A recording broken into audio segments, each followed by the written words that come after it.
নমস্কার সকলকে। চলুন আজকে বানিয়ে নেওয়া যাক কাতলা মাছের পাতলা ঝোল। প্রথমেই কড়াইয়ে একটু সর্ষের তেল দিয়ে নুন হলুদ মাখানো মাছ ভেজে উঠিয়ে রাখলাম। তারপর সেই তেলেই কালো জিরে ফোড়ন, লঙ্কা কুচি, পেঁয়াজ কুচি, কেটে রাখা আলু টমেটো দিয়ে নেড়ে রেখে দেব। তারপর একটা ছোট বাটিতে 1 টিস্পুন লঙ্কা গুঁড়ো, হলুদ গুঁড়ো, ধনে ও জিরে গুঁড়ো, সামান্য গরম জল দিয়ে মিক্স করে একটি মিশ্রণ বানিয়ে রেখে দেব। তারপর কড়াইয়ে হালকা নুন দিয়ে সেই মিশ্রণটি দিয়ে কষিয়ে তারপর খানিকটা গরম জল ঢেলে দেব।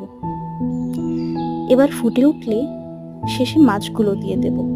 নামানোর পথে হালকা করে গরম মশলা ছিটিয়ে দেব। এই যে তৈরি আমাদের মাছের ঝোল।